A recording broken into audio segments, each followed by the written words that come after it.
God, who in thy wisdom and goodness hast appointed the office of rulers and parliaments to the welfare of society and the just government of men, we beseech thee to behold with thy abundant favor us thy servants, who thou hast been pleased to call to the performance of importance, trust, and silence. Let thy blessing descend upon us here assembled, and grant that we may treat and consider all matters that shall come under our deliberation in so just and faithful a manner as to promote thy honor and glory, and to advance the peace, prosperity, and welfare of these islands, and of those whose interests thou hast committed to our charge. And this we beg for Jesus Christ's sake. Amen. The grace of our Lord Jesus Christ, and the love of God, and the fellowship of the Holy Spirit, be with us all evermore. Amen.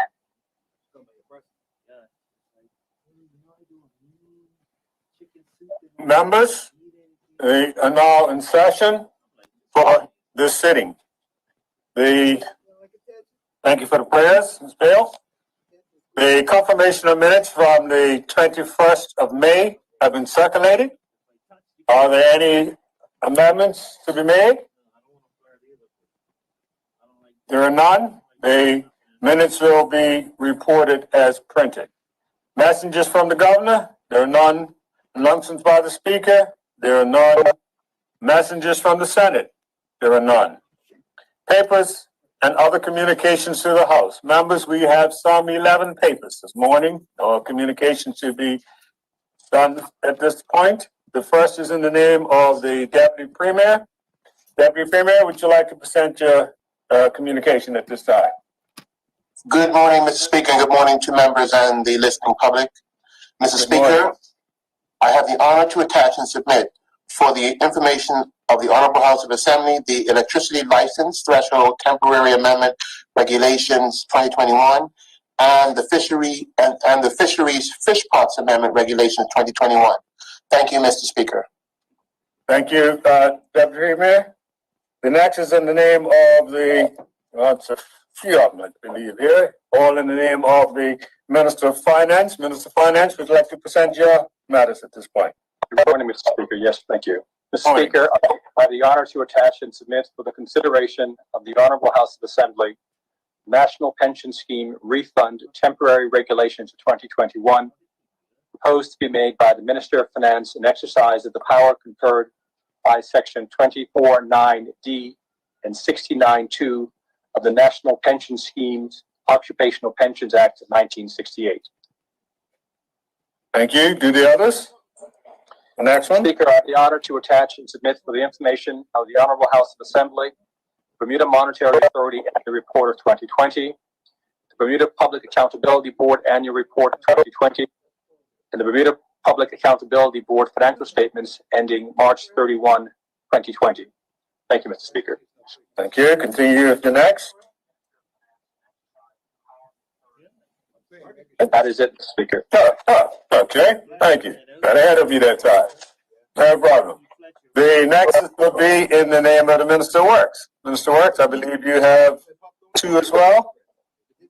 Good morning, Mr. Speaker. Good morning. Yes, I do. The first one is I have the honor to attach and submit for the consideration of the Honorable House of Assembly the exchange of land agreement between the Corporation of Hamilton and Hamilton Warehouse Company Limited. Reference those areas of land situated in the city of Hamilton in the islands of Bermuda as described in the first schedule hereto, comprising 23.6 square foot and 107.4 square foot respectively, hatched yellow on the plan annexed hereto and marked Plan B, with the appetances thereto, if any, and subject to the matters described therein and in accordance with the provisions of Section 21B of the Municipalities Act 1923. Thank you. The second one is I have the honor to attach and submit for the consideration of the Honorable House of Assembly the sale and purchase agreement between the Corporation of Hamilton and Arnold's Discount Limited. Reference areas of all that triangular parcel of land measuring 358 square feet situated in the islands of Bermuda, together with the appetances thereto and the dwellings erected thereon or in part thereof, and known as land adjacent to 20 North Street, City of Hamilton, HM 12, and as described in the schedule annexed in Ed's thread on the plan, also annexed here too, and in accordance with the provisions of Section 21B of the Municipalities Act 1923. Thank you. The next item is in the name of the Minister of Health. Minister Wilson? Yes, good morning, Mr. Speaker. Good morning. Mr. Speaker, I have the honor to submit the consideration of the Honorable House of Assembly, the Public Health COVID-19 Emergency Extension Number 3, Order 2021, proposed to be made by the Minister of Health and exercise of the power conferred by Section 107A of the Public Health Act 1949. Thank you.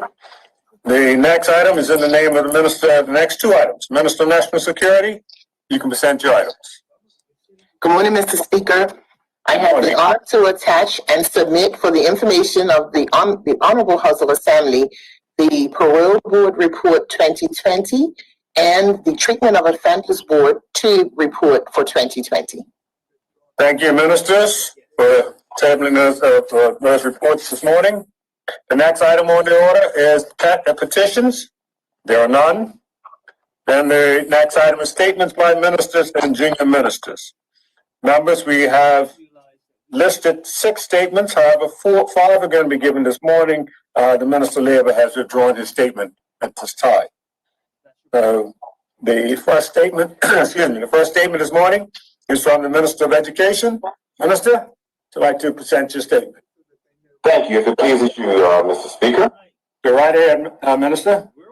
Mr. Speaker, this morning I rise before you and my honorable colleagues to share a new initiative that the ministry is putting in place to support Bermudians pursuing a career in the teaching profession to become a qualified educator. Mr. Speaker, there is no more noble profession than that of a teacher. Teaching is the only profession that teaches all other professions. As we continue on our path to reform education, reform must involve everything from the upgrade of facilities, provision of professional development for our educators, a revised system of government. This government has committed to providing our children with a system that will allow them to realize their true potential.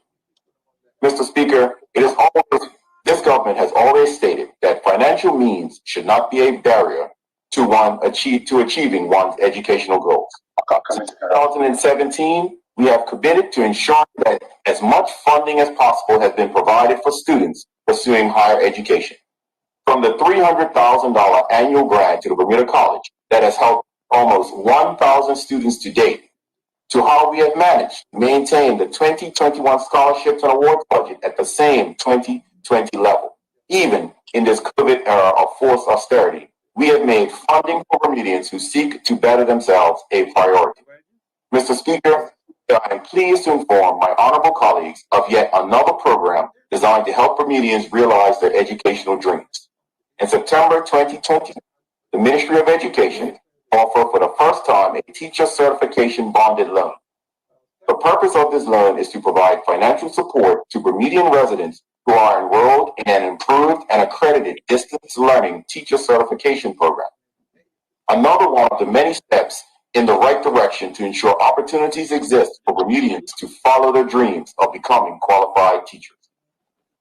Mr. Speaker, first let me share that as per the Bermuda Educators Council or BEC Act 2002, a person is a qualified educator if they hold a university degree or an equivalent qualification granted by an institution recognized by the council, and they have successfully completed a course of initial training for teachers in schools at an institution recognized by the council.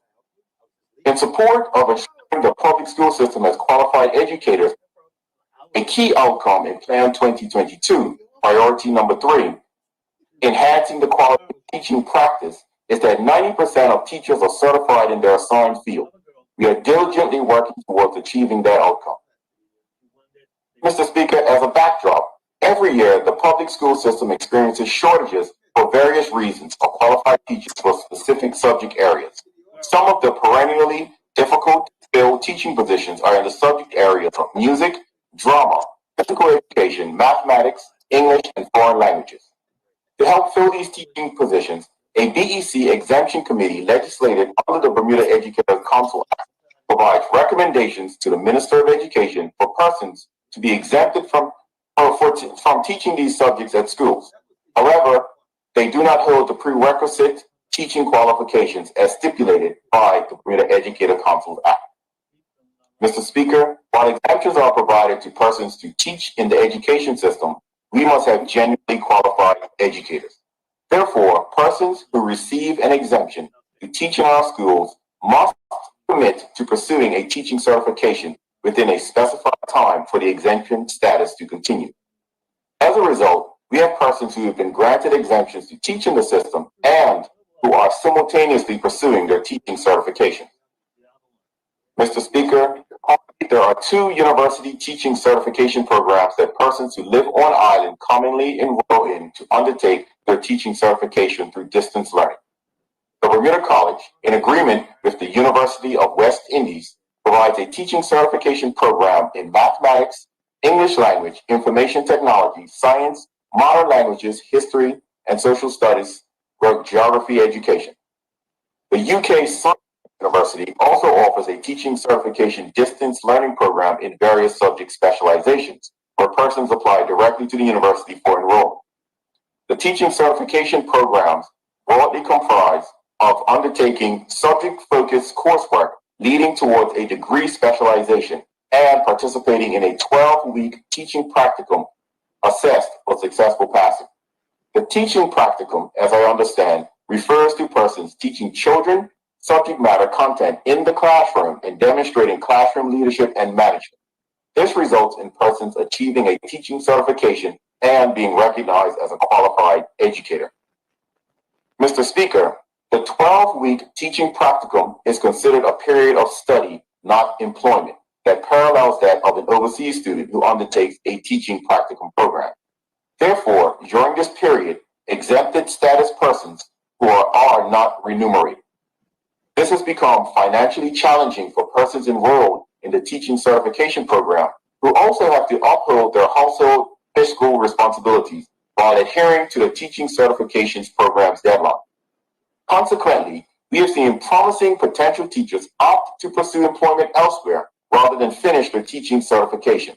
This year alone has seen students, 3 of whom are male in the UE program, postpone their pursuit of a teaching certification due to this financial barrier. Mr. Speaker, since becoming the Minister of Education, I have personally seen promising teachers opt to postpone or give up on pursuing their qualification due to the inability to navigate the 12-week practicum with no income. To address this issue, last summer I tasked the Board of Education to create a new pathway to help enhance the recruitment and development of new teachers. In response, they developed a teacher certification bonded loan career development plan that supports the utilization of teachers in the education system by providing limited financial assistance for career transferring professionals to become certified teachers. While this policy was initially developed to assist persons with exempted teacher status, let me be clear that this policy also covers anyone currently in the public school system interested in pursuing a teacher certification. Mr. Speaker, the loss of salary while completing a 12-week teaching practicum has become a roadblock for persons who have decided to change professions and pursue a career in teaching. By affording a bonded loan to cover living expenses during these 12 weeks, persons will be able to focus on their teaching practicum experience and complete their teaching certification without significant financial impediment. Mr. Speaker, the teacher certified bonded loan is valued up to $800 per month for 3 months. The applicant will be required to work for the Bermuda public school system for a minimum of 3 years, during which the loan will be paid back through regular deductions from their salary. Applicants will be provided upfront with the various options available for borrowing and repaying the loan to make an informed decision of how much they reasonably can afford to borrow. Mr. Speaker, the bonded loan application process requires the applicant to be a Bermudian, to reside locally, be 25 years of age or older, already enrolled in an approved or accredited long-distance teaching certification program. Persons must be pursuing the area of study needed in the public school system, agree to work in the public school system for a minimum of 3 years upon receiving their certification, and must be able to effect a bond signed by 2 sureties. The teacher certification loan offering will come into effect in September 2021, and the guidelines for applying for the bonded loan and the application form will be accessed on the government's www.forms.gov.bm website. Mr. Speaker, in closing, let me emphasize that this initiative is to support our Bermudians who are committed to the education of our children and are pursuing a career in the teaching profession. Therefore, we encourage those currently exempted to teach in the public school system and anyone else in the BPSS seeking a teacher certification who may need financial support during the 12-week practicum to take advantage of this initiative. We look forward to continuing efforts to support the Bermudianization of teachers in the education system and ensuring all teachers are qualified educators. Thank you, Mr. Speaker. Thank you, Minister. The next statement this morning on the order paper is in the name of the Minister of Transport. Minister? Good morning, Mr. Speaker. Good morning. Mr. Speaker, I'm pleased to inform this Honorable House that on the 13th of June, 2021, Bermuda will welcome Azores Airlines for their inaugural flight from the Azores. This flight will be the first in a series of Azores Airlines charter flights until September 2021. Mr. Speaker, Portuguese nationals have arrived on our shores and been on our shores for over 170 years, with most of the initial persons coming from the Azores. As such, Bermuda has long-standing ties with Portugal, and today Bermudians of Portuguese heritage contribute to every aspect of life in Bermuda and form part of the island's cultural fabric.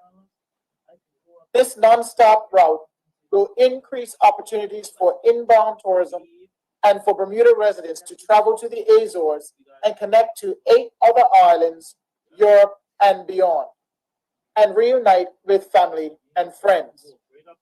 The success of this summer's non-stop air route between Bermuda and Azores could lead to a regularly scheduled flight between our two countries. Mr. Speaker, the Ministry of Transport has embarked on a campaign to serve the underserved traveler within our community, using the various demographics that make up the tapestry of Bermudian culture to determine which new routes and destinations to explore next. In addition to the Azores, the ministry is exploring air service development opportunities between Bermuda and the Caribbean, and also Bermuda and the Far East. Thank you, Mr. Speaker. Thank you, Minister. The next statement this morning is in the name of the Minister of Works. Minister? Yes, thank you, Mr. Speaker. Mr. Speaker, I wish to advise the House of the rescinding of the approval granted to the government of Bermuda to purchase from the trustees of the Sands Secondary School for a purchase price of $1 million Bermuda dollars for the unencumbered freehold interest of the 2.5 acres, namely lots 1, 2, 3, and 4, situated at the site of Sands Secondary Middle School. Mr. Speaker, let me first declare my double interest. 1, I am an alumni of Sands Secondary School, and 2, as you will know, Mr. Speaker, my great aunt, Nurse Helen Scott, was one of the founders of Sands Secondary School.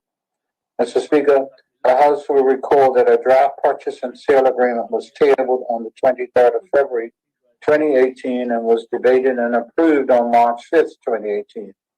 The approval included the purchase of the Sands 360 Sports and Aquatic Center at 21 Broome Street, Sands. Mr. Speaker, by way of background, the House will recall that the trustees owed some $9.24 million to HSBC Bank of Bermuda Limited for the construction of the center and were unable to repay the debt. HSBC had initially offered the debt to government, which was ultimately declined. Mr. Speaker, at one point, a cabinet subcommittee was formed to include the Attorney General, Ministers of Public Works, Community, Culture and Sports, and Education, and Economic Development to look at options.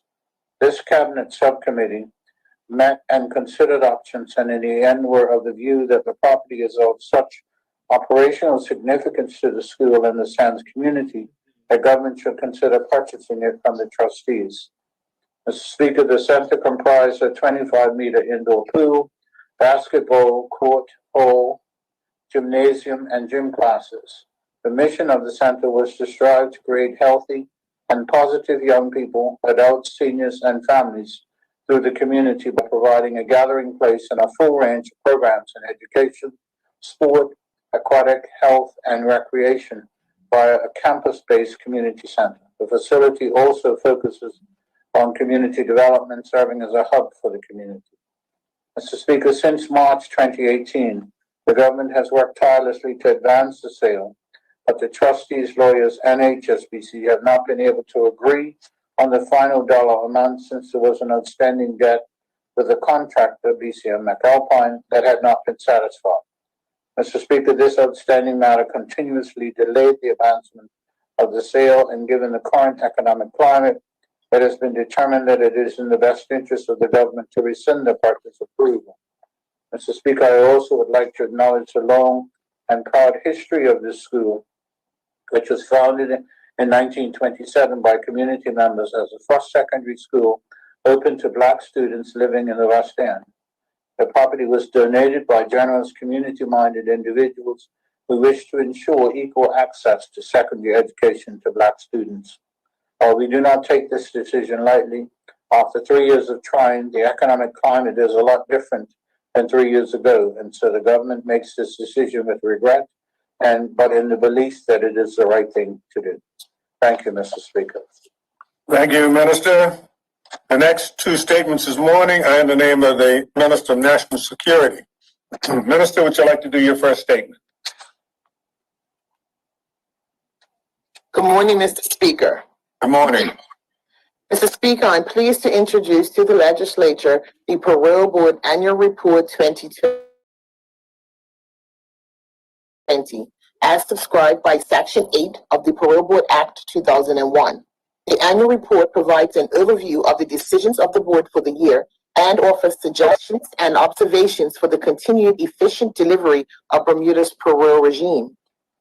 Mr. Speaker, honorable members will be aware that the Parole Board is an independent body appointed by the Minister of National Security, empowered to make decisions governing the time and conditions of release of inmates from Bermuda's correctional facilities.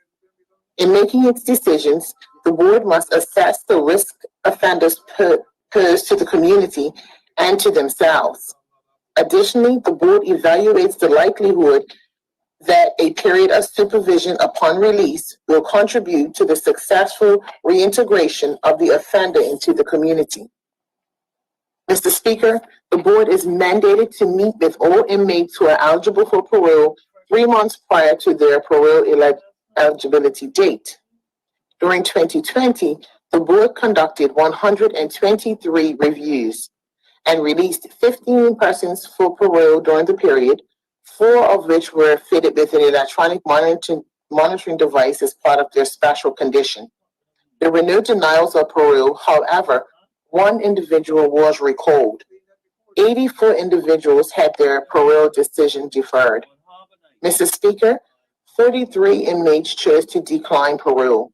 While some of these individuals expressed a desire to complete prison rehabilitation programs, more often parole was declined due to an approaching earliest release date.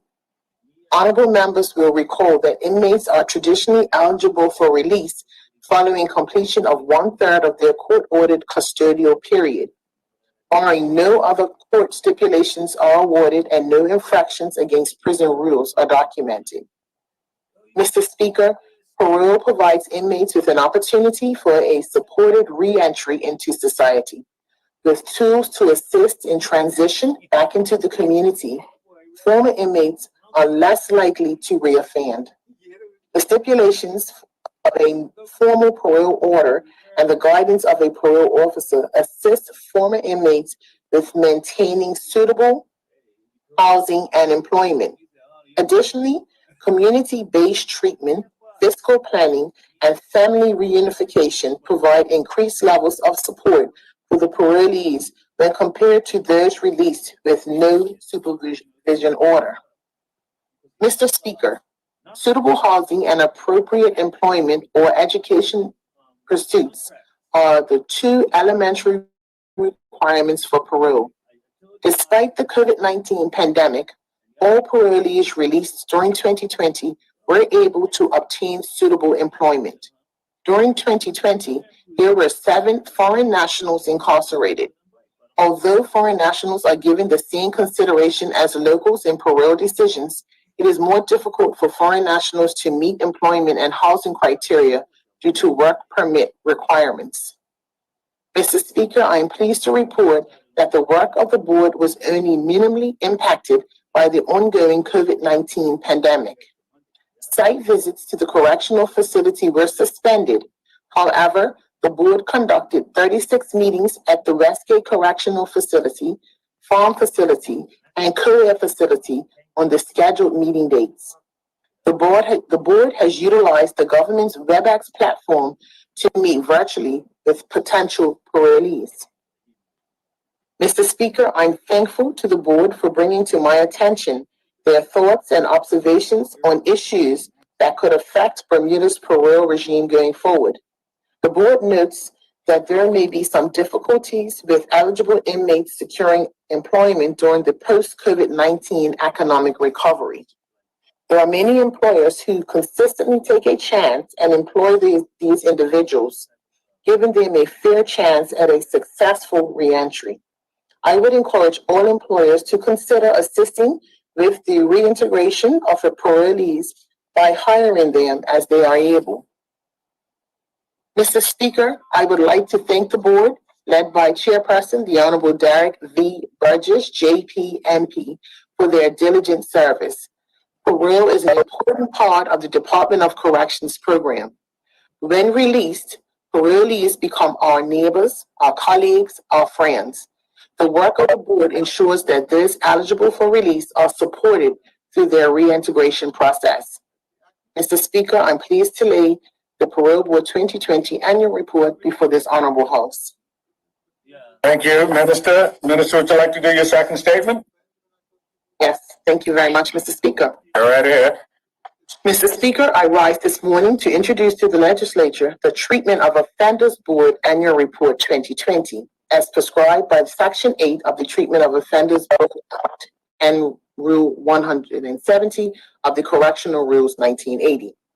The annual report provides an overview of the work of the Treatment of Offenders Board, commonly called TUBE, including statistics on inmate adjudications and other recommendations for improvements to Bermuda's correctional facilities and programs. Mr. Speaker, much of the work of the TUBE involves visiting the inmate population at the Westgate Correctional Facility, Courier Correctional Facility, and the Prison Farm and the Right Living House Rehabilitation Program. Ordinarily, monthly rota visits are conducted by 2 or more members of the board. These visits allow the board to conduct site visits and meet with both the inmates and the Department of Corrections Administration to address any issues or ongoing concerns regarding inmate safety and well-being.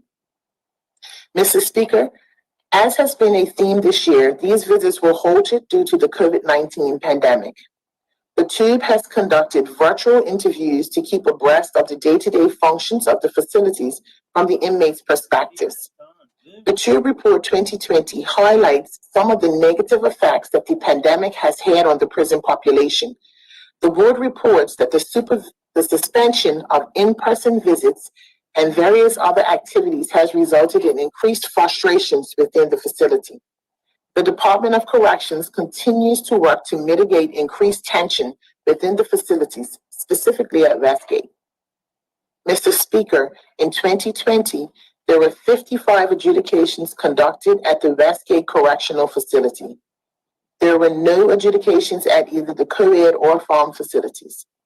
Approximately 40% of these adjudications were in relation to prison rule infractions involving unauthorized articles, typically mobile phones and related parts.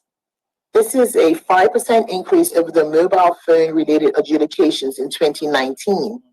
The board reports that 13% of adjudications involved assaults on inmates or correction officers.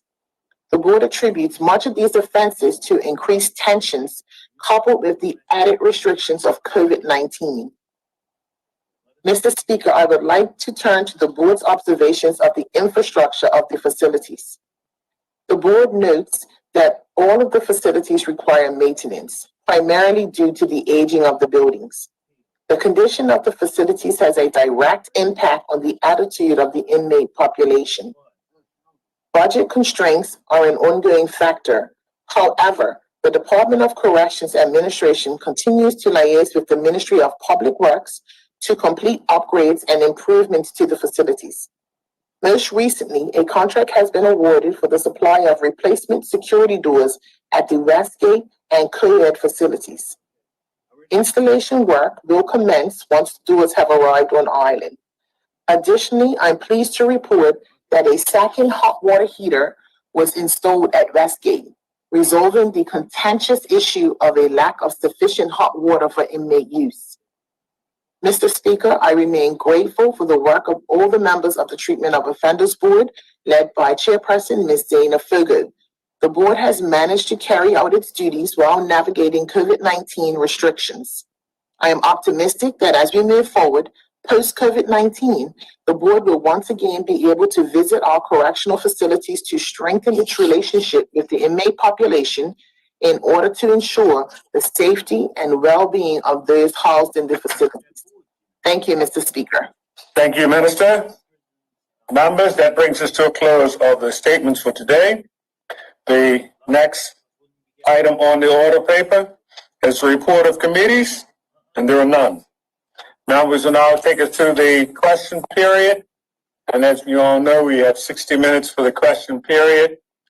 And the time now is 10:32. And we're going to start this morning with the written questions. There are a series of written questions for ministers. The first written question this morning is from the opposition leader to the Minister of Finance. Opposition leader, would you like to put your first question?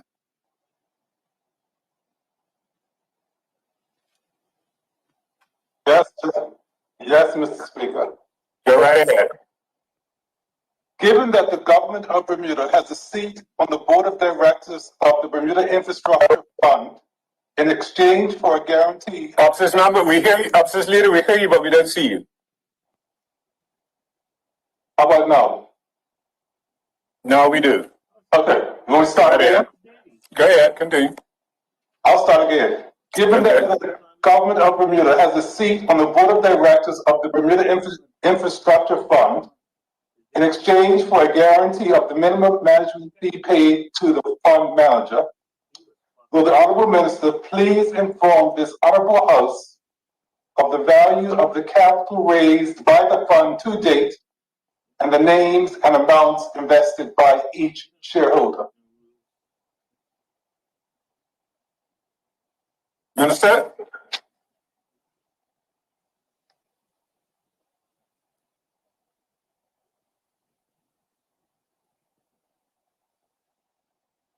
Minister?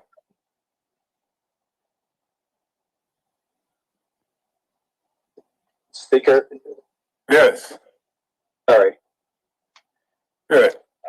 are we at parliamentary questions? Yes, parliamentary questions. Okay. The first written question from the opposition leader was just read out to you, and Sure. can you to apply the answer for that? Please, yes, I can. The Bermuda Infrastructure Fund commenced operations on the 27th of April of 2018. The fund has raised approximately $88 million of capital commitments from limited partners, including a $3 million equity commitment from the government of Bermuda. The fund has 10 limited partners, including the government of Bermuda, and 1 general partner. As per the limited partner agreement, we cannot disclose names and commitment amounts of individual limited partners in the fund. So that is the response. Thank you. I accept it. Second question. Yeah, no supplementary? No. Okay, second question. Will the Honorable Minister please inform for this Honorable House the full details and the dollar value of each investment that the Bermuda Infrastructure Fund has made into Bermuda's infrastructure projects from inception to date? Minister? To date, the fund has invested committed to invest or targeted to invest $21.6 million into three separate investments. The first is Rugged Rentals, which is a startup miniature electric vehicle rental business. It's a fleet of 20 vehicles growing to 50 vehicles by year end. The company provides tourists and Bermudians alike a lower cost, environmentally friendly transportation option. The fund has invested $866,000 of a total $1.5 million commitment. The second is Horizon Communications, which is a startup wireless internet service provider offering faster and more reliable internet to Bermuda at a lower cost than the incumbents.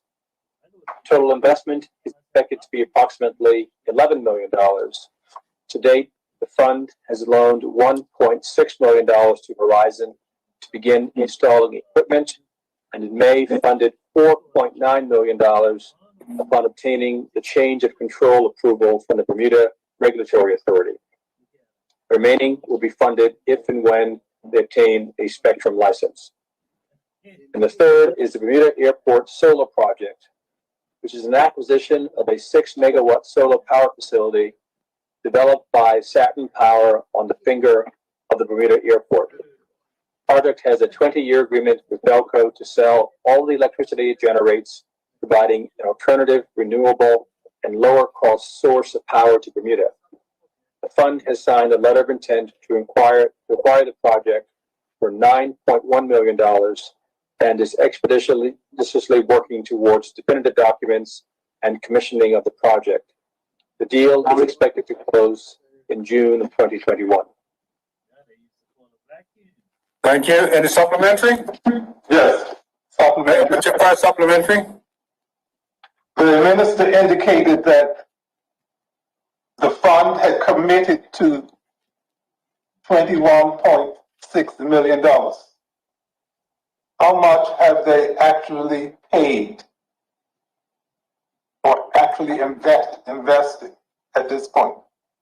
Okay, thank you. Minister? Speaker, I just provided the parts of that answer, of those numbers in my answers previously. I mentioned the amounts that have been committed to and spent on Rugged Rentals, Horizon Communications, and the Bermuda Airport Solar Project. Okay, so that was the 866 for the Rugged, the 1.6 for Horizon. And can you repeat the one for the Airport Solar Project, the commitment? $9.1 million.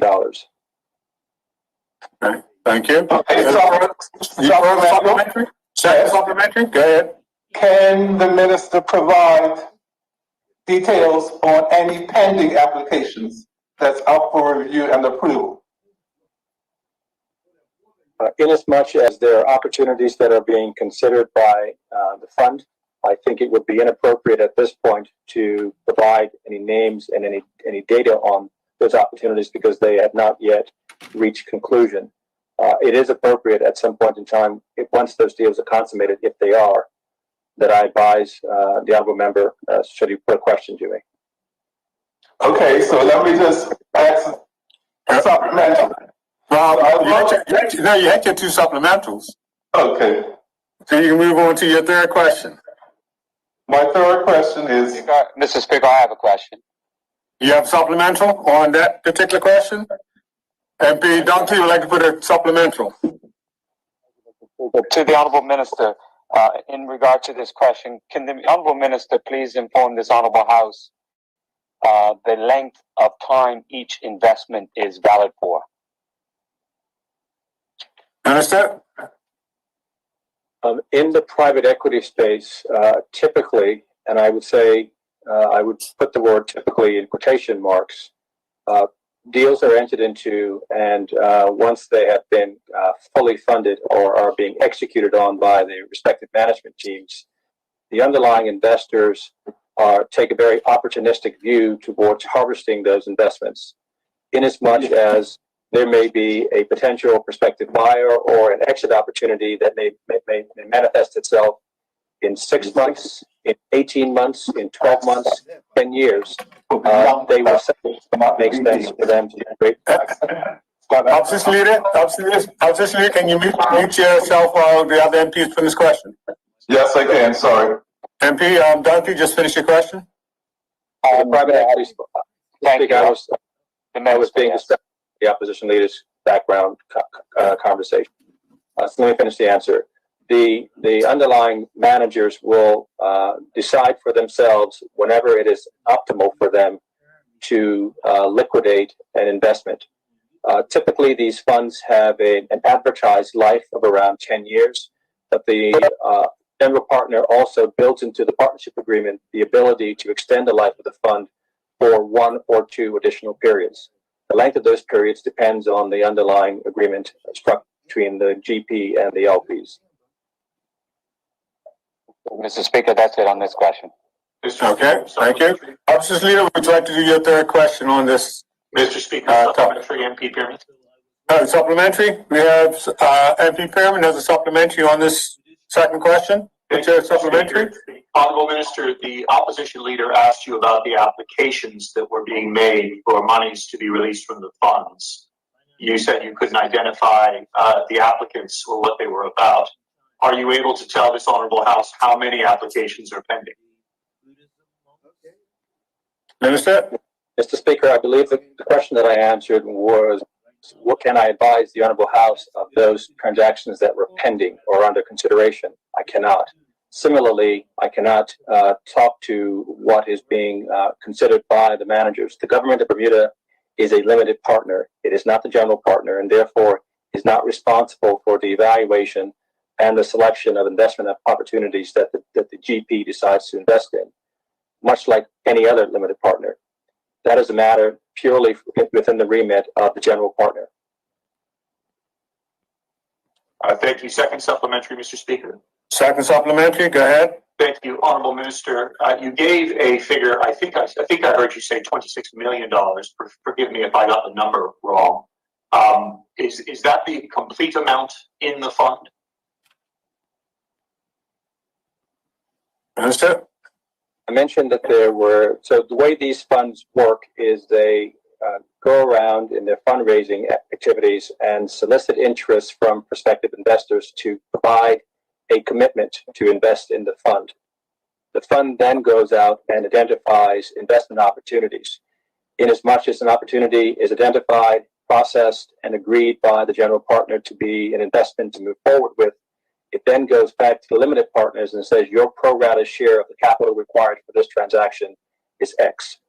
And so commitments get drawn down over the course of time as investment opportunities are identified and put up for funding. Sorry, Honorable Minister, I don't think you actually answered the question I posed. The question is whether the $26 million figure was the X you just described, i.e. the government's responsibility, or whether it was the total amount in the fund. Thank you. What I mentioned is that there were $88 million of commitments and that $21.6 million had been targeted to invest in 3 separate opportunities. Thank you very much, Honorable Minister. Thank you, Mr. Speaker. Opposition leader, would you like to put your third question now? Yeah, you're muted. We can't hear you. You got to unmute yourself. I'm unmuted.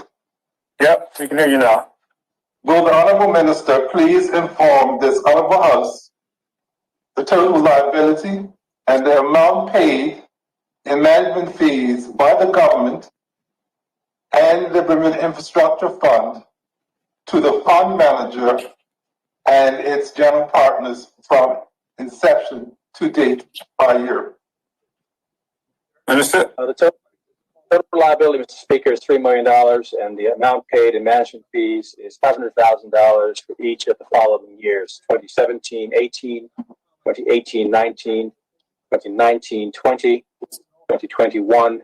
2020 and 2021 for a total of $2 million to date.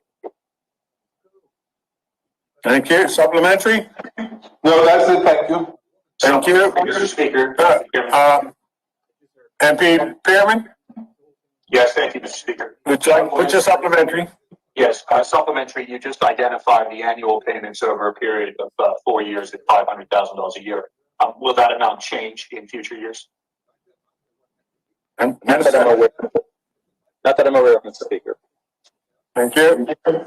No further supplementaries? No further supplementary from me. Thank you. Thank you, Mr. Speaker. That brings a close to the written questions from the opposition leader to the Minister of Finance. The next written question this morning is from the opposition leader to the Premier. Opposition leader. Will the Honorable Minister please inform and update this Honorable House on the number of businesses which have taken part in receiving a loan/grant under the Bermuda Economic Development Corporation under the Business Continuity and Sustainability Funding Program? And what is the breakdown for the total value of the loans and the total value of the grants provided under this program from inception? Good morning, Mr. Speaker. Morning. Mr. Speaker, in response to the opposition leader's questions, total funding deployed through all various COVID-19 funding support projects thus far is $3,789,497.75, with 225 business applications being approved. As of May 31st, 2021, the BDC has approved 160 business applications of the COVID-19 Business and Continuity Sustainability Funding Program, combined of loans, grants, and loan and overdraft guarantees. A breakdown of these figures are as follows. $3,431,149.10 in total funding has been deployed. $2,147,917.30 in loan funding. $1,086,231.80 in grant funding, and $197,000 in loan and overdraft guarantees. As of May 31st, 2021, the BDC has also approved 65 business applications under the COVID-19 Emergency Grant Funding Program, and $358,348.65 has been deployed in grant funding. Thank you. Supplementary? Just supplementary. Can the Premier provide details on the number of pending applications and the number of standing applications that have yet to be addressed? Mr. Speaker, as per standing orders, that's information that is not with me, so I'm perfectly happy to provide it later. It was not a part of the question, so I do not have the information. Okay. Opposition leader, that wasn't originally what he was expecting, so he didn't have the information, but the Premier has indicated he'll provide it at a later date. Okay, I'll accept it. Would you like to do your second question now? Will the Honorable Minister please inform this Honorable House what is required to apply for the grants or loans from BEDC, and if this process has had an impact on the actual sustainability of small and medium-sized businesses applying for funding? Thank you very much, Mr. Speaker. In regards to the first part of the question, the information is in the public domain, and so anyone can see what is required by going to BDC's website. The impact of this program on businesses cannot be understated. With the funding provided through the BDC Business Continuity and Sustainability Funding Program and Emergency Grants Funding Program, certainly without this support, many of the small and medium-sized businesses who the BDC have supported have expressed their thanks for the financing and that they would not know if they would be able to sustain and continue if that funding was not available. The BDC was fully aware that the initial financing in fiscal year 2020-2021 was triage financing to help businesses tread water due to the length of impact of COVID-19 on the island, and that many businesses would need to reapply for additional funding support in fiscal year 2021-2022 to continue to integrate it. The BDC is beginning to see those reapplications start to come through now. It's important to note that as best as possible, the BDC does process an application, and also while conducting that processing, conducts an analysis of the viability of the business to continue, and advises that the business can pivot or provide strategies where it can. And so it's important to note that all of the requirements that are part of the application process are to help to make sure that the loan grants that are given ensure the business to be sustainable. It's important to note that since this program began, the funding support in April 2020, out of the 225 approvals to date, only one business thus far has indicated that they've closed down, and they repaid their loan back to the BDC prior to closing. Thank you. Opposition Leader? Thank you. Question 3. Yes. Will the Honorable Minister please inform this Honorable House the total amount budgeted for the economic support from inception of the program? And is there any intention to increase the budgeted amount? And if so, by how much? Mr. Speaker, $12 million was provided. $12 million was provided in a grant by the Ministry of Finance for COVID-19 funding support across all funding projects from April 2020. There is no intent at this point to increase the budget amount, and that funding is still available within the grant for the 2021-2022 fiscal year. Just supplementary. But just supplementary. So the $12 million was granted. Is that the budgeted amount and granted amount, or is it just the budgeted amount?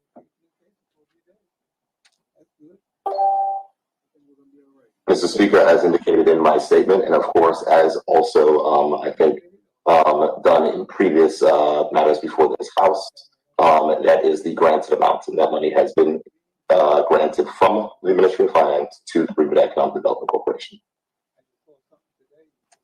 Okay. Supplementary? Mr. Speaker, I think I'm asking the question unclearly. Is the granted amount the budgeted amount? Is the granted amount the budgeted amount? Is what you're asking. And I think the Premier's response is yes. Yes. Okay, thank you very much. That's it for me. No supplementaries? Thank you. Members, that brings us to the close of that second written series of questions. The third written question is from MP Jackson to Minister Birch. However, the response was not for an oral response, but for a written response.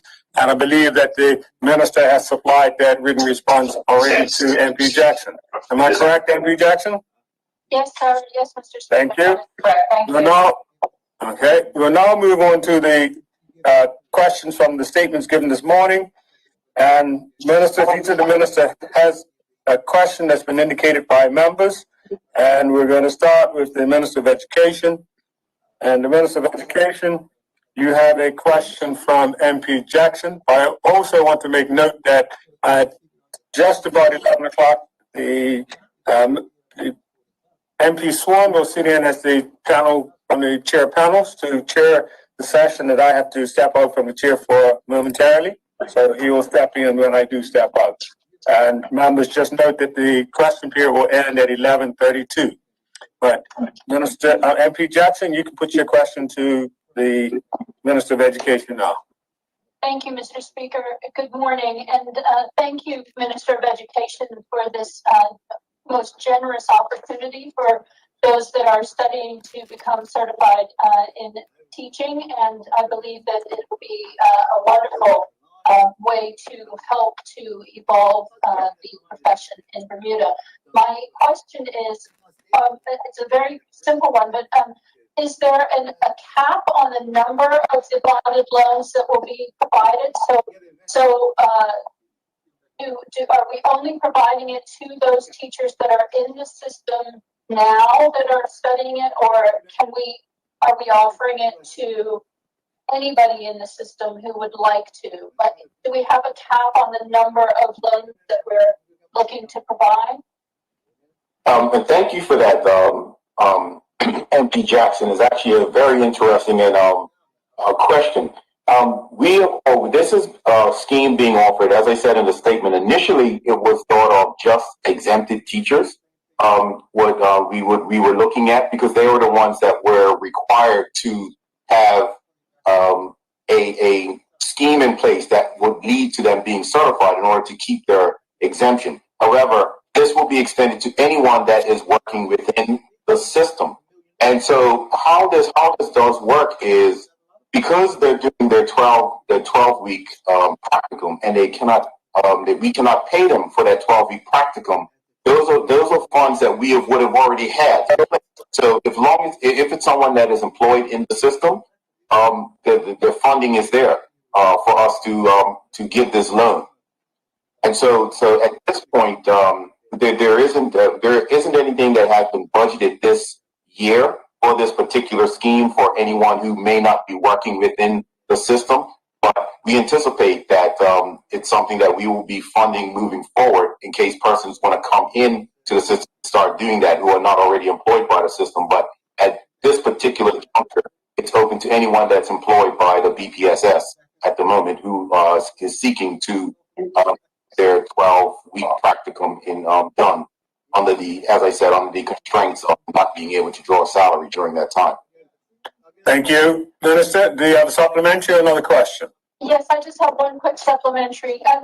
Minister, Go ahead. do you have a percentage or a number of teachers that fall under the exemption right now?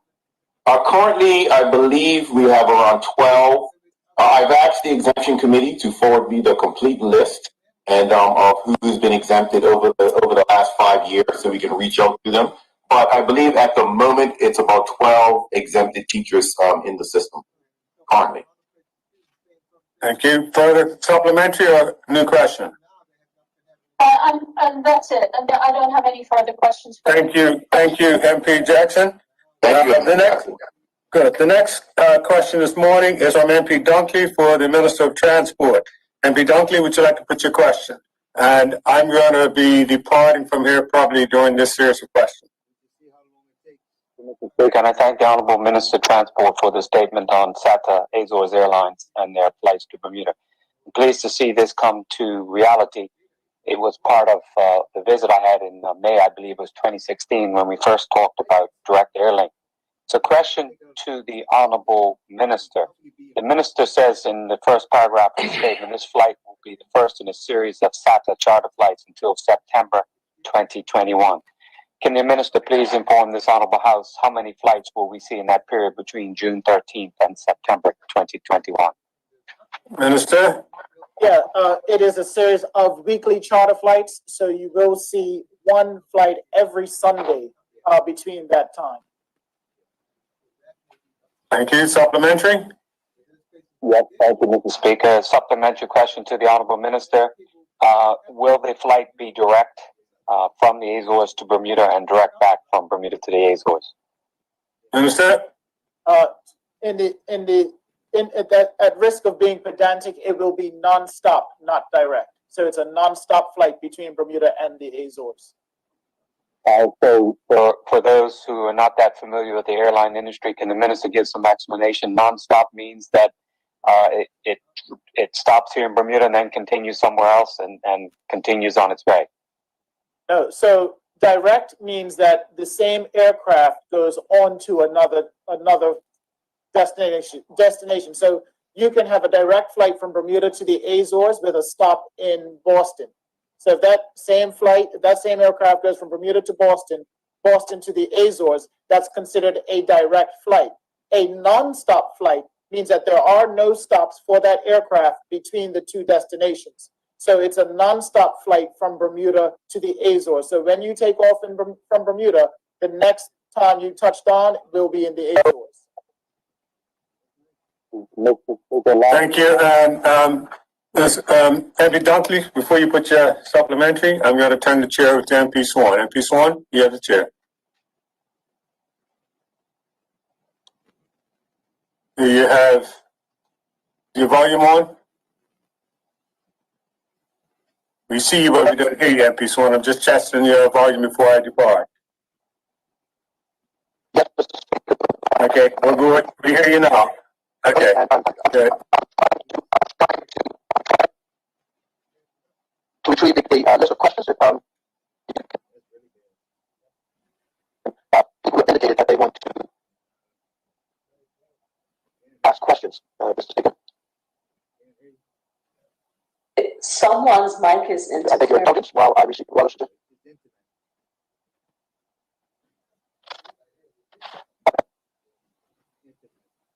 Your indulgence, Mr. Speaker, whilst I take the list of Hold on, let me just try and get a little clarification here. The mic, somebody's mic was breaking up. I'm not sure if that mic was the mic that was MP Swan's mic or someone else's mic. I think it was MP Swan's mic.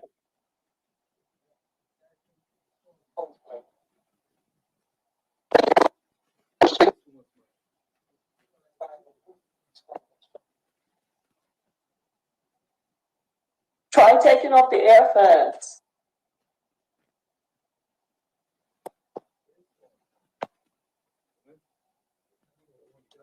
MP Fogo? MP Fogo? MP Fogo? Mr. Speaker. And you're a member of the panel of chairs. Are you in a position where you can have a better control of your volume than MP Swan? Yes, at this point in time. Okay, could you take over? I'll send you the list of persons who have indicated they have questions that are remaining, okay? I'll send it to you on the chat. Yeah. MP Swan, let MP Fogo take control of the chair then, okay? And MP Fogo, the MP Dunkley is putting a second question to the minister, and we can go from there. And I'll send you in the chat the other questions, okay? Okay. Thank you. And Madam Speaker, before Mr. Dunkley, MP, puts his second question, MP Kiernan, I have a supplementary on his first question, please. I'm not sure who is speaking. It's MP Kiernan speaking.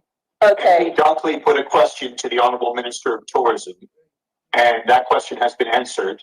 I have a supplementary to that question before MP Dunkley moves on to his next question. Okay, so MP Dunkley, will you yield for the supplementary? Okay. Thank you, Madam. Honorable Minister, you were asked by MP Dunkley about the number of planes between June and September, and then that devolved into a discussion about non-stop and direct flights. So just for the benefit of the listening public who may not understand and appreciate the nuances of aircraft as you do, this plane will go between Bermuda and the Azores, and it will stop in Boston. Is that correct? No, that is incorrect. The aircraft will take off from Punta Delgada and arrive here in Bermuda nonstop. Passengers will disembark. New passengers will get on. They will take off out of Bermuda, and their next stop is the Azores, Punta Delgada. So that is a non-stop flight in effect. Correct. I'm sorry, your statement that said it was a direct route, but that's your answer, is it? Yes, I just wanted to make sure that was clear. I'm grateful for the answer. Madam Chair, I have a second supplementary. Thank you. MP Dunkley had asked you about the number of flights between now and September 2021. And I'm not sure we actually got the answer to that question, but how many flights does the Honorable Minister anticipate? How many planes between now and September 2021? One every week, which my quick math would say 16 flights. I'm grateful to the Honorable Minister for his response. Thank you, Madam Speaker.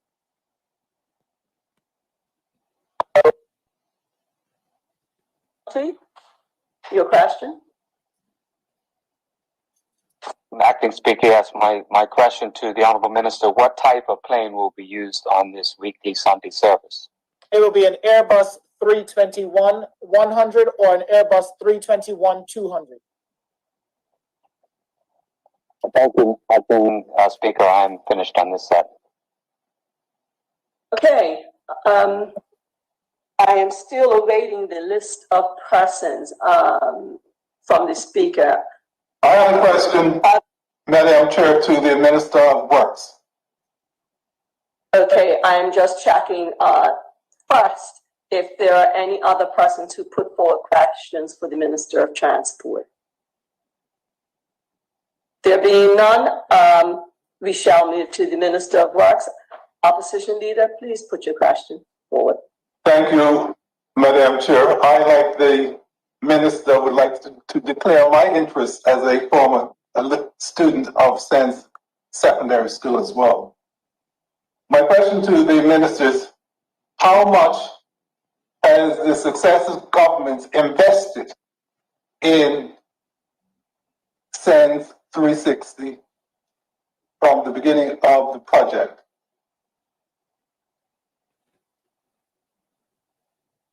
Madam Speaker, I have no clue. I don't have that information before me, but I can undertake to get it. Thank you, Colonel. Members? I have a supplemental. Okay. Madam Chair, based on my understanding and my research, it appears that $5.3 million has been came over in '88. invested in the project. Can the minister provide details on how he intends to protect government's interests given the amount invested in the project? Minister?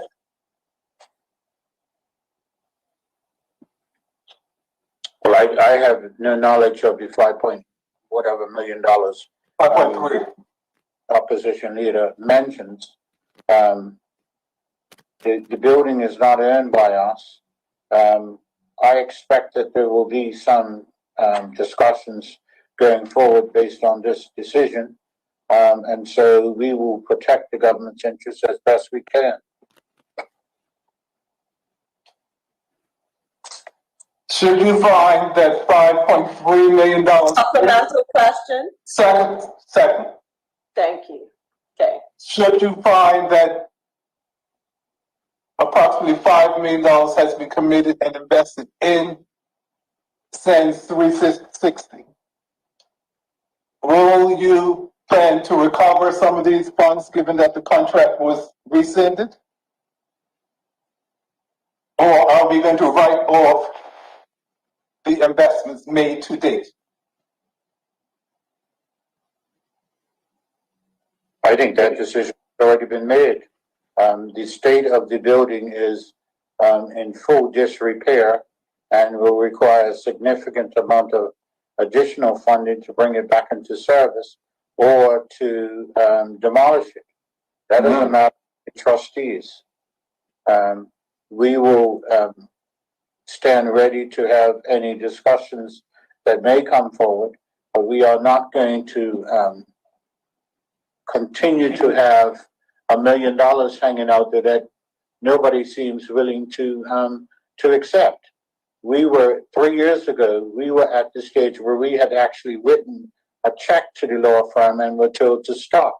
We have did this for 3 years, and we've come to this conclusion based on the economic circumstances that prevail today.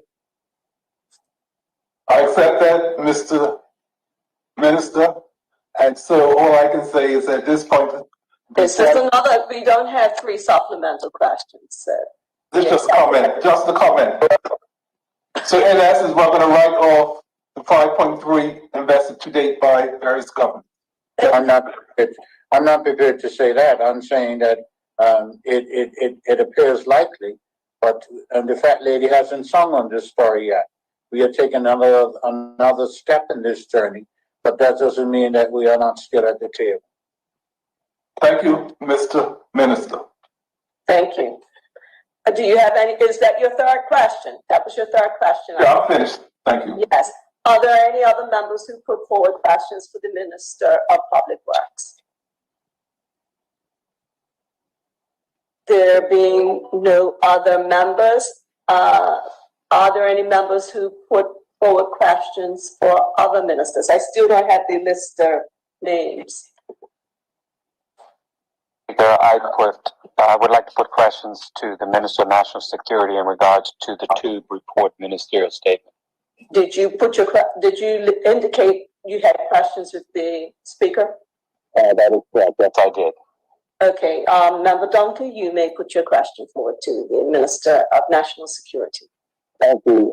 Minister of National Security, thank you for the 2 statements today. In regards to the treatment of Offenders Board annual report, You state in the statement that, and I believe it's on page 2, where you state that the board's observations, you turn to the board's observations in regard to infrastructure and the facilities, and the board notes that all the facilities require maintenance primarily to the age of the building.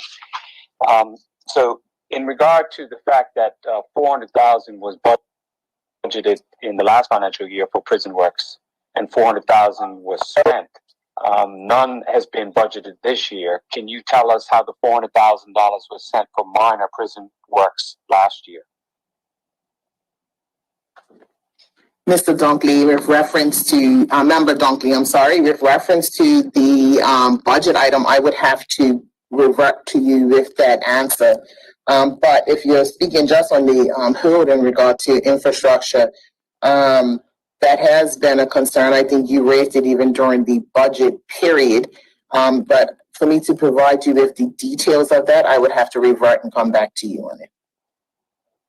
And certainly also the second supplementary, I would appreciate you get back to me because you wouldn't have information, but a supplementary, the second supplementary was that there's $800,000 put towards the budget for prison refurbishment.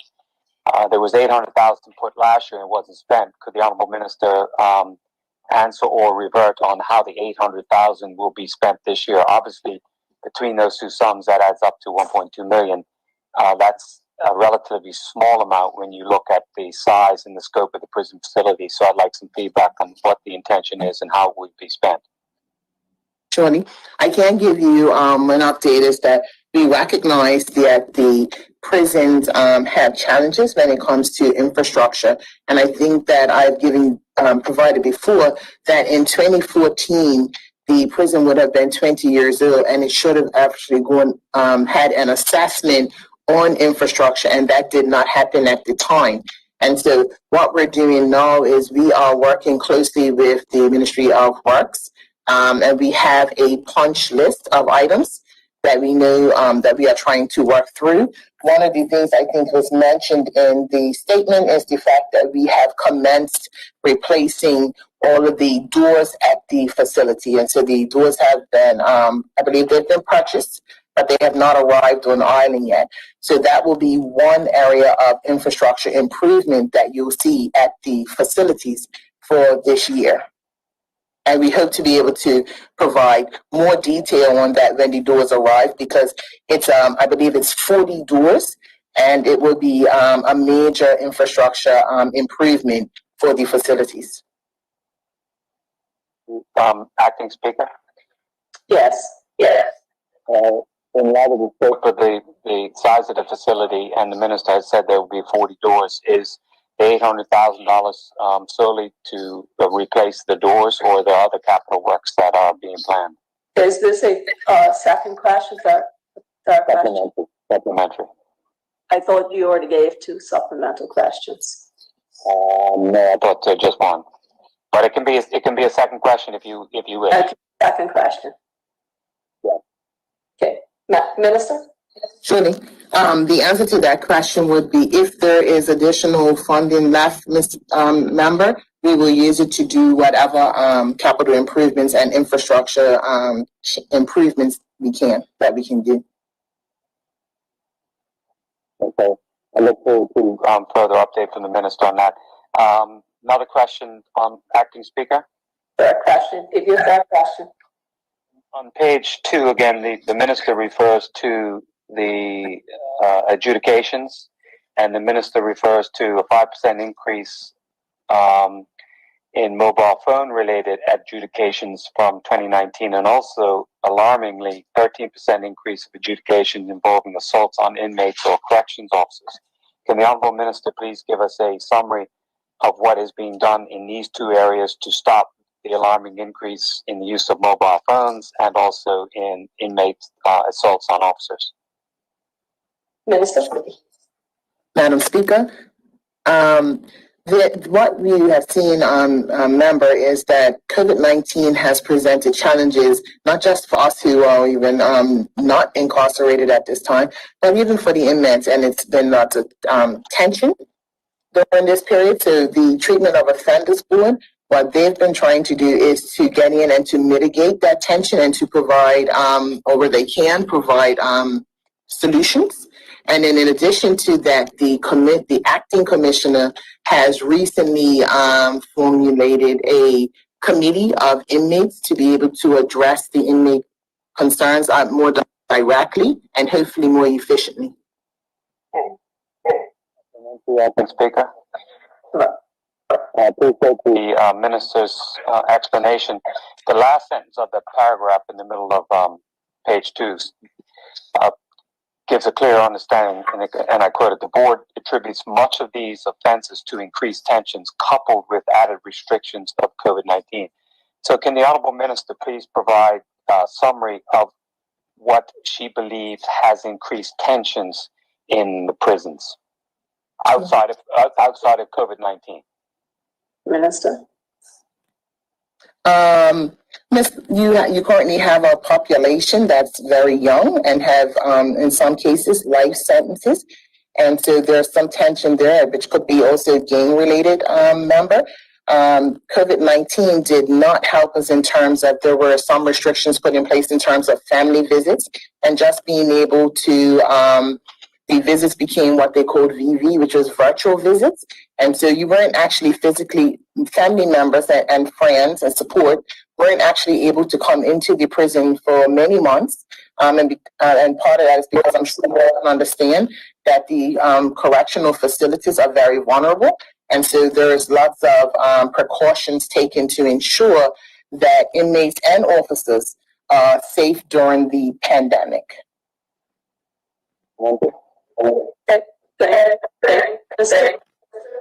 Thank you.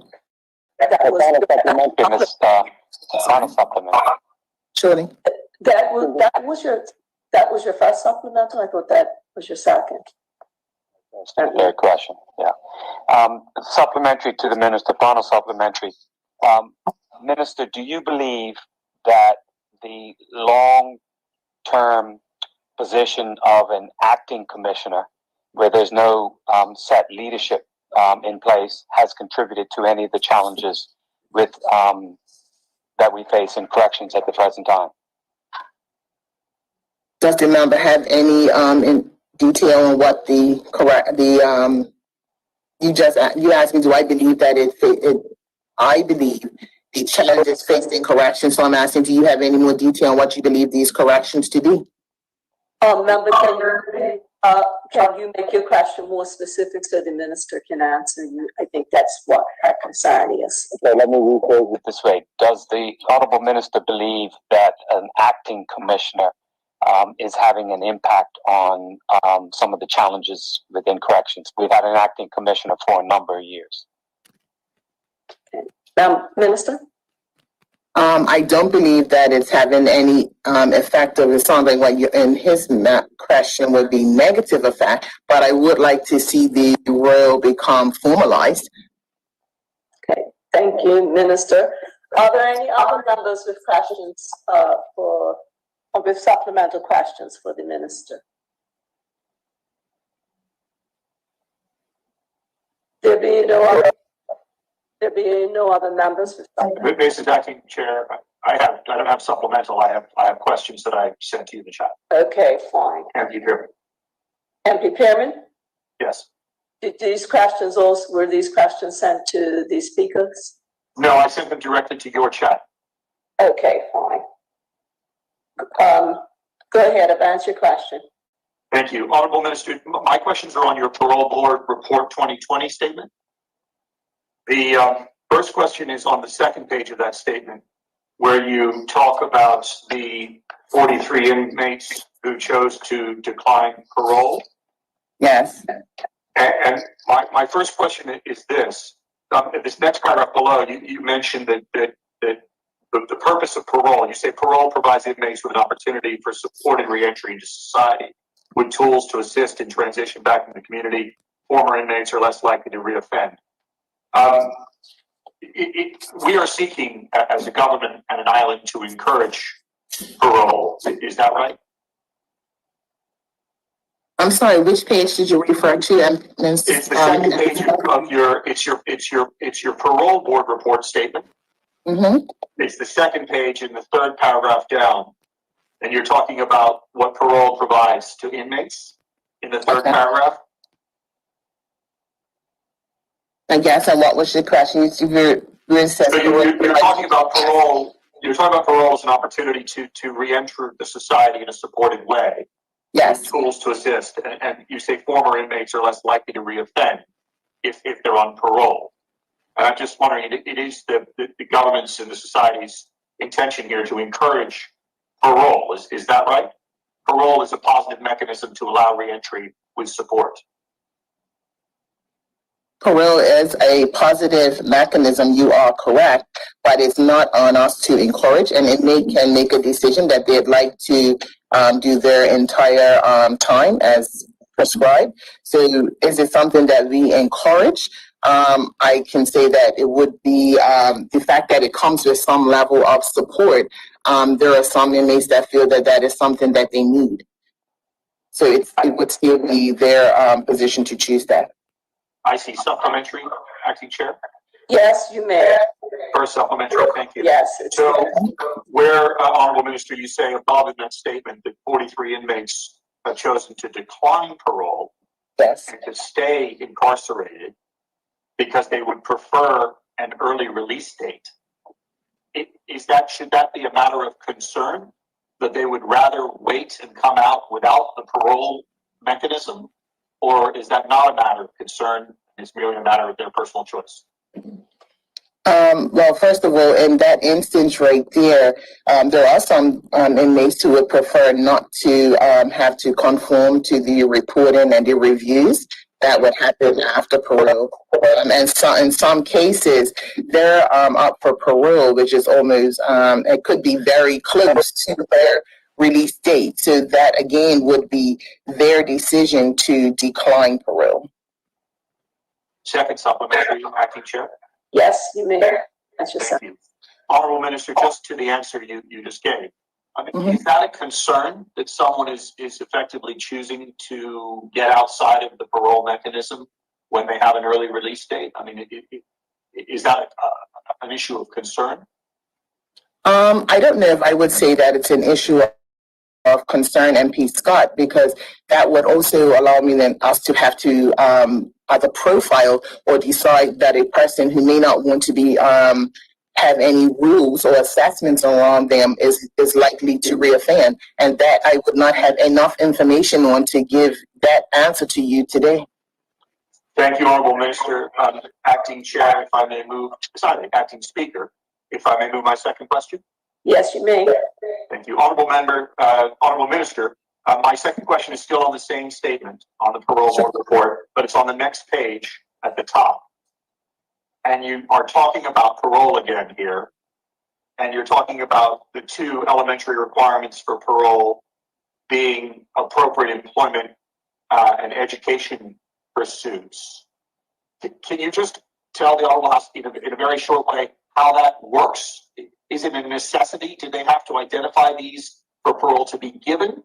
Or can parole be given in the hope that those will be achieved? It's a necessity for parole to be granted. Thank you. Supplementary, Acting Speaker.